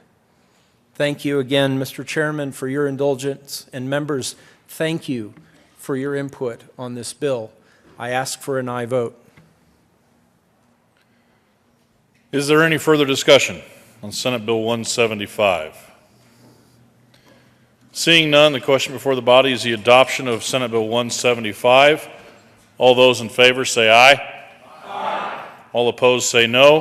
No. The ayes have it. Senate Bill 175 is passed.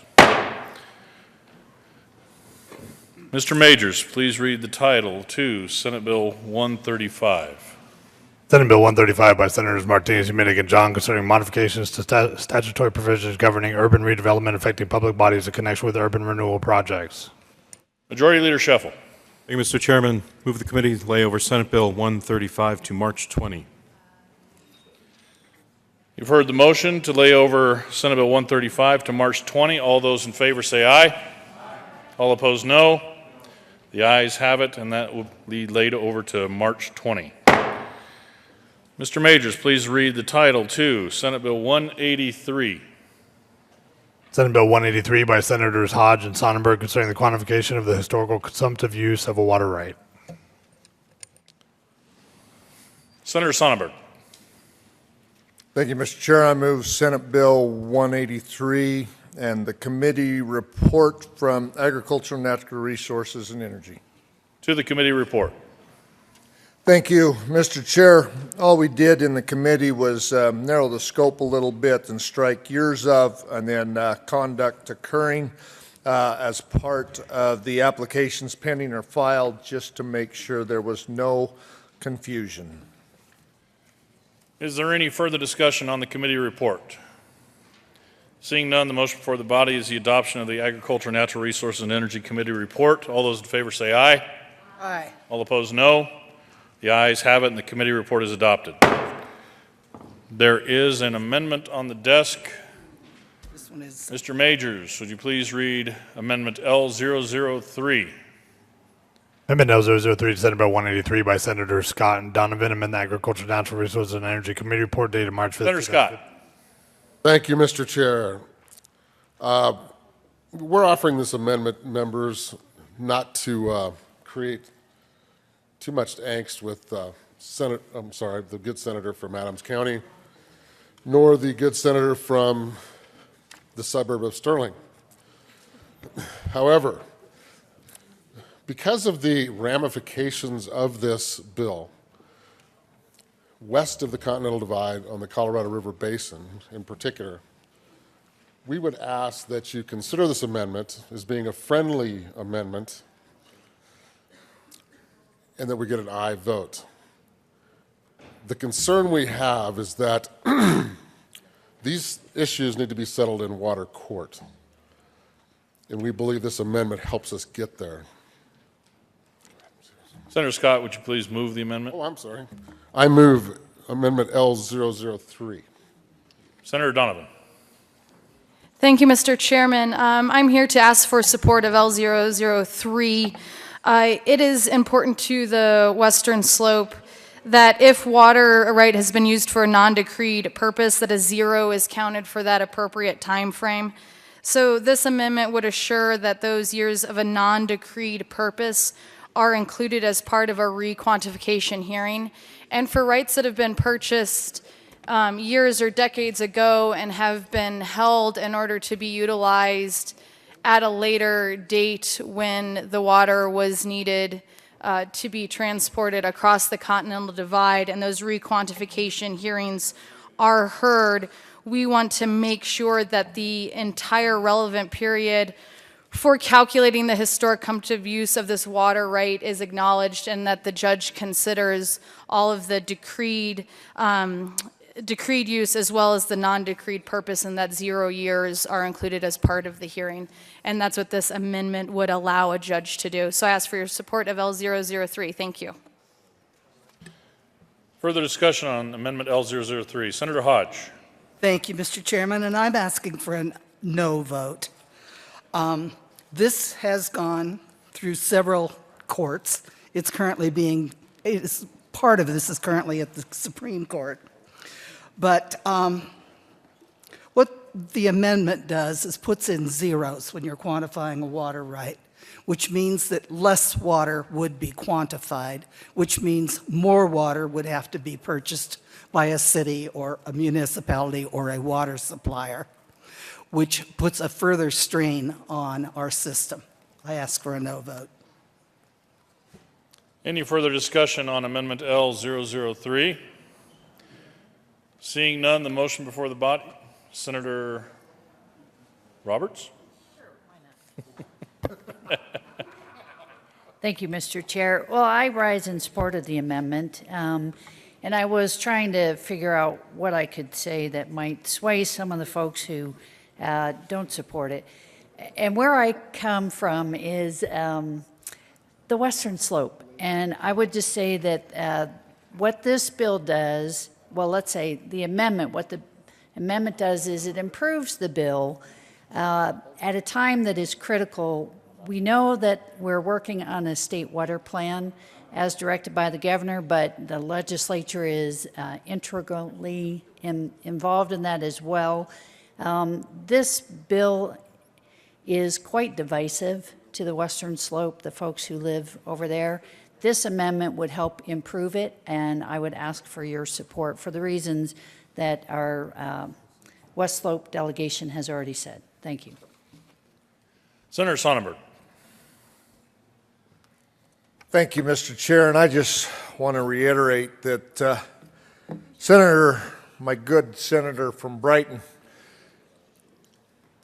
said it very clear that when you create an average, when you do an average, and all of a sudden you're trying to track how much water you're actually using, the average is skewed if you put zeros in slots where there was no water appropriate or appropriated. When you're trying to figure out how a change of use works and to quantify that change of use, we need to actually figure out how much water is actually used during those decreed uses. That's why I would ask for a no vote on this amendment. Is there any further discussion? Senator Crowder. Thank you, Mr. Chair. I also ask for a no vote on this. I think it changes the intent of the original bill too much, and I don't think that this would be a necessary situation on this, so I would also ask for a no vote. Is there any further discussion on Amendment L003? Seeing none, the motion before the body is the adoption of Amendment L003. All those in favor, say aye. Aye. All opposed, no. No. Noes have it, and that amendment is lost. There is another amendment on the desk. Mr. Majors, would you please read Amendment L004? Amendment L004 to Senator Hodge. Thank you, Mr. Chairman. Amendment L004 just tightens some language. As often is the case with water bills, one more attorney had to be heard and had to make the bill just a little tighter.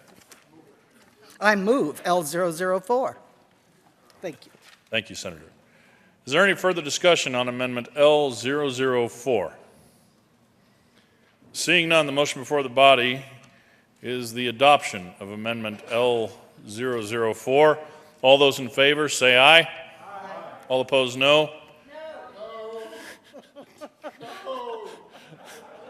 The ayes have it. That amendment is adopted.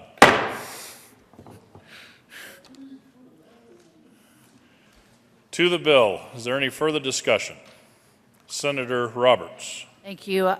Thank you, Mr. Chair. I'm not going down without more of a fight. Senate Bill 183 is one of those that is technical, and for many people you go, it's just you West Slope people. You know what? It is us West Slope people, and we are one state. We have water courts for a reason. Water courts are highly trained to deal with technical issues, cases. This bill basically is skipping over the water court system and coming here to the legislature to try and get a legislative result as compared to having it well considered in the court system that, again, is trained to deal with these kinds of things. This is the kind of thing that drives us nuts, because instead of looking at the policy behind it, it is, do you have the votes over here, or do you have people who don't care enough, frankly, to drill into the details, and will just go with, well, I live on this side of the state, so therefore, gee, I must be with the good senator from Brighton. I would ask you to consider what is good policy, and good policy for the state is not Senate Bill 183. It is not the right time to add fuel to the fire between the West Slope and the Front Range. We know we're headed into continued times of drought, shortage of water, and I'm just asking you to say no to Senate Bill 183. Let's let the court system resolve this and open it up for fair dialogue and not just a bad bill. Sorry, Senator, good senator from Brighton. Senator Hodge first. Thank you, Mr. Chairman. Well, yes, the courts have decided. This has been decided in this manner all the way to the Supreme Court. And the Supreme Court has said they certainly would like some clarification so they can. The Supreme Court declined to enact either a bright line rule, instead holding that let me find my place in my notes. The Supreme Court in the Sedalia case invited the legislature to provide additional statutory guidance regarding subsequent change cases. So they've asked us to please provide the clarification that they need to decide in court. But the lower courts have all decided in this manner. Senator Donovan. Thank you, Mr. Chairman. In essence, this bill will prohibit the court from including years of actual uses for unlawful, undecreed purposes. So that's why we want that 0 year to be in there. Without the 0 years being included for undecreed, unlawful use, then we're basically rewarding bad behavior by not acknowledging that we should include those when they water right holder use the water for something that they didn't say they were going to use it for, that should be a 0 year, and it should affect how the court rules on what water is available to be reassigned for a different use. So it is intended to skew the average by including the 0 years, because the 0 years reflect them not using the water for what they say it would be used for. And that's why I would request that you do not support this bill. Thank you. Senator Scott. Thank you, Mr. Chair. And again, I will just implore you to think about good policy, as the good counselor from Durango so eloquently pointed out. And I certainly don't want you to vote in fear of the good senator from Adams County.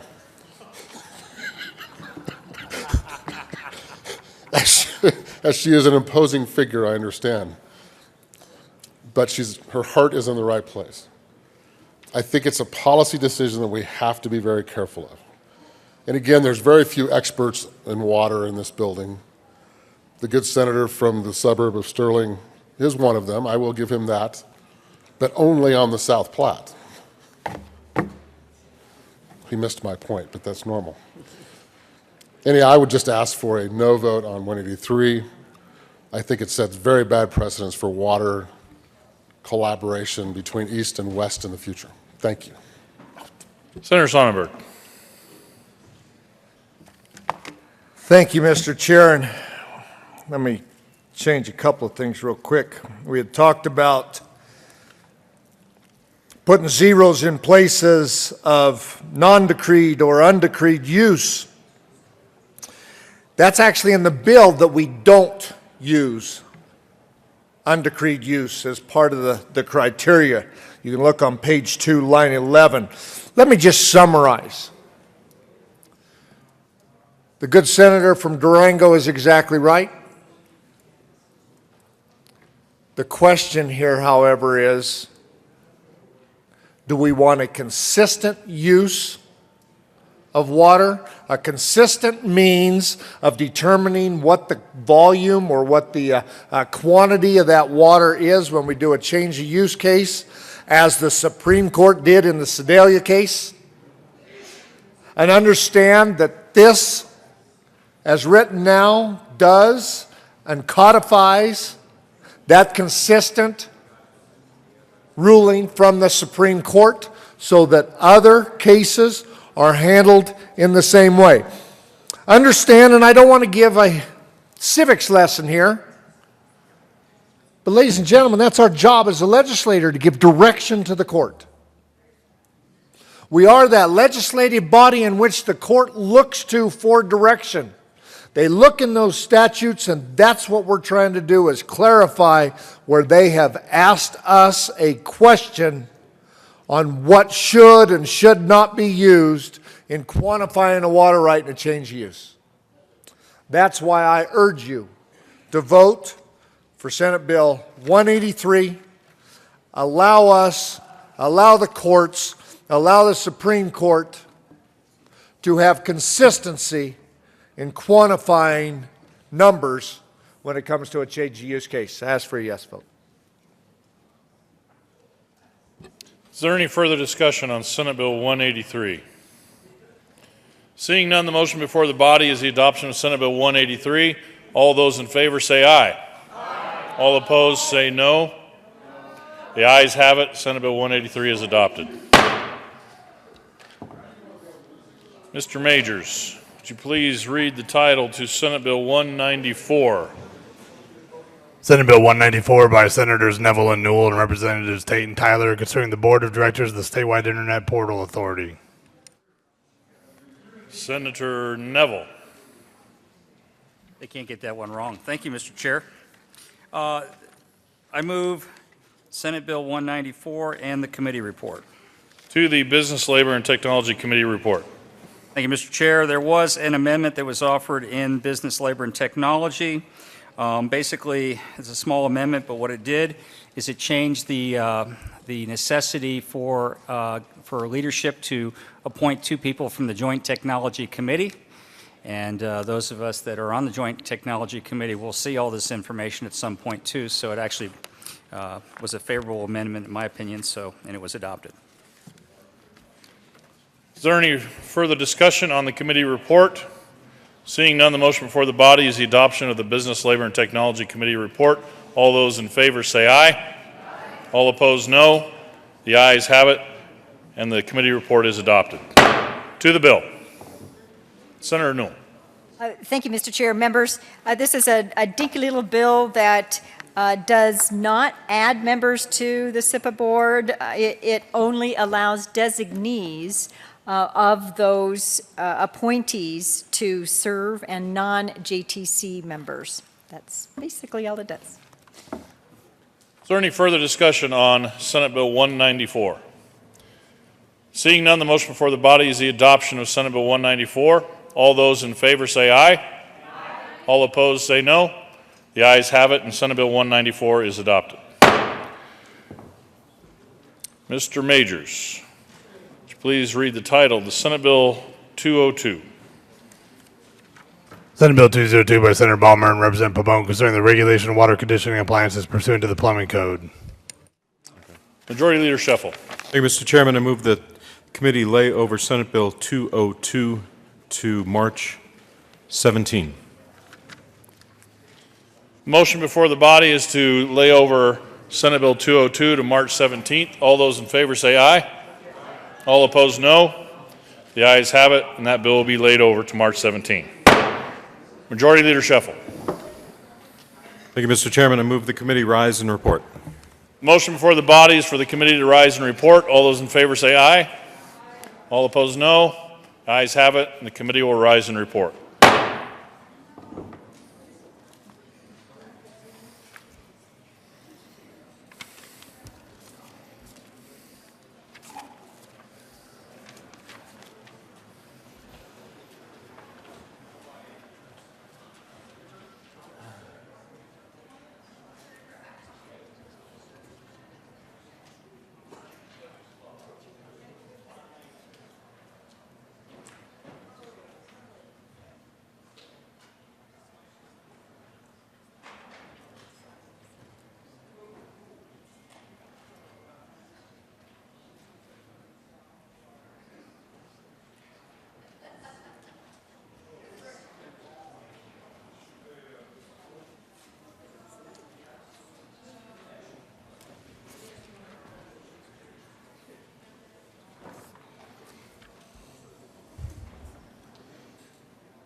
The Senate will come back to order. Senator Grantham. Thank you, Mr. President. The committee has met and had a number of bills under consideration. Mr. Majors, would you please read the report? March 16, 2015, Mr. President, your committee of the whole vacancy report is under consideration the following attached bills being the second reading thereof makes following recommendations thereon. Senate Bill 180, Senate Bill 175, Senate Bill 183 is amended, Senate Bill 194 is amended, passed on second reading in order to place on the counter for third reading and final passage. Senate Bill 173 and Senate Bill 202 laid over until March 17, 2015, retaining their place on the calendar. Senate Bill 135 laid over until March 20th, 2015, retaining its place on the calendar. Senator Grantham. Thank you, Mr. President. I move for the adoption of the report. Is there further discussion on the committee of the whole report? Are there any no votes? With 34 ayes, 0 no, 0 absent, 1 excused, the committee of the whole report is adopted. Senate Bill 15-180, 175, 183 as amended. Senate Bill 15-194 as amended passed on second reading and ordered engrossed and placed on the calendar for third reading and final passage. Senate Bill 15-173 and 202 laid over until March 17th and retaining their place on the calendar. Senate Bill 15-135 laid over until March 20th and retaining its place on the calendar. Consideration of conference committee reports. Mr. Majors, please read the title of Senate Bill 85. Senate Bill 85 by Senator Martinez, Humidega Representatives Winter and Buck concerning the expansion of the Colorado Cottage Foods Act and in connection with increasing the net revenue a producer can earn under the act. Majority Leader Scheffel. Thank you, Mr. President. Move the Senate lay over consideration of conference committee reports, which includes Senate Bill 85 to March 17. You've heard the motion. All those in favor say aye. Aye. Opposed, no. Consideration of conference committee reports regarding Senate Bill 85 will lay over until March 17th. Message from the governor.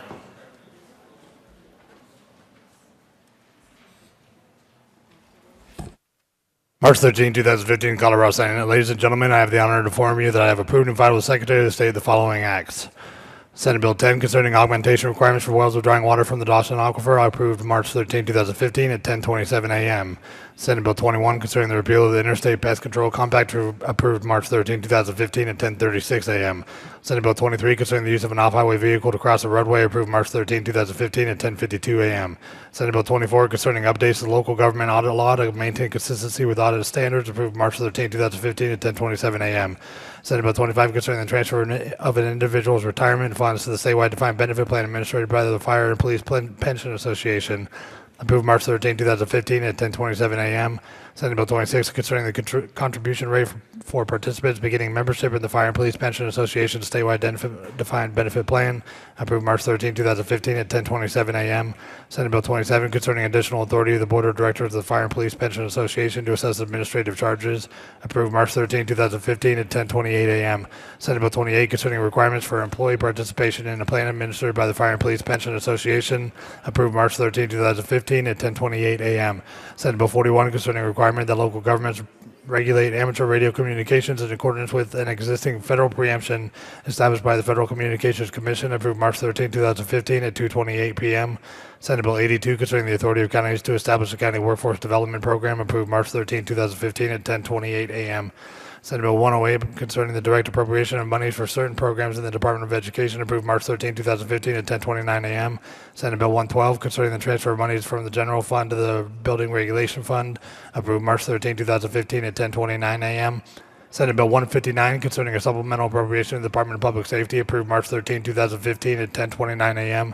Senate Bill 164 concerning a supplemental appropriation to the Department of the Treasury, approved March 13, 2015 at 10:29 a.m. Senate Bill 165 concerning funding for capital construction and making supplemental appropriations in connection therewith, approved March 13, 2015 at 10:30 a.m. Senate Bill 166 concerning adjustments in the amount of total program funding for public schools for the 2014-15 budget year and in connection therewith reducing an appropriation, approved March 13, 2015 at 10:30 a.m.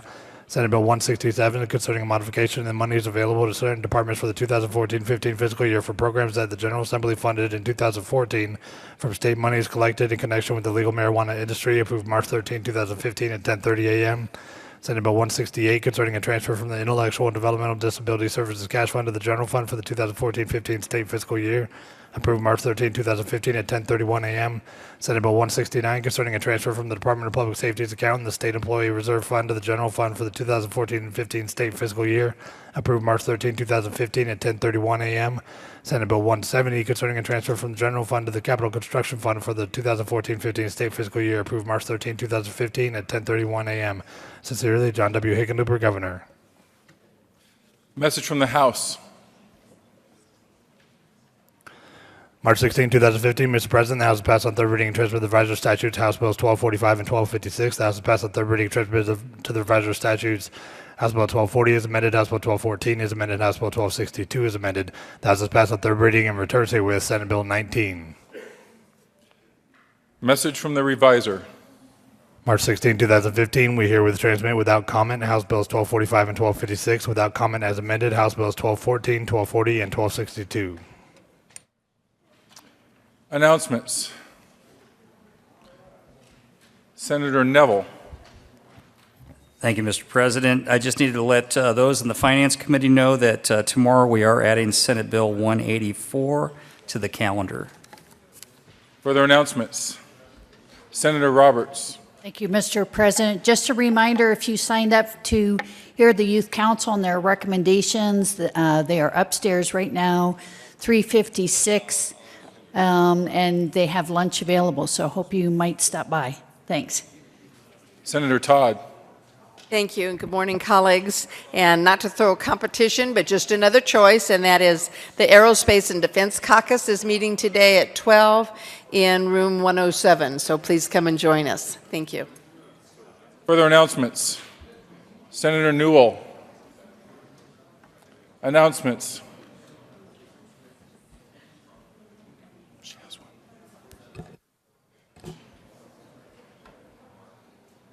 Thank you, Mr. President.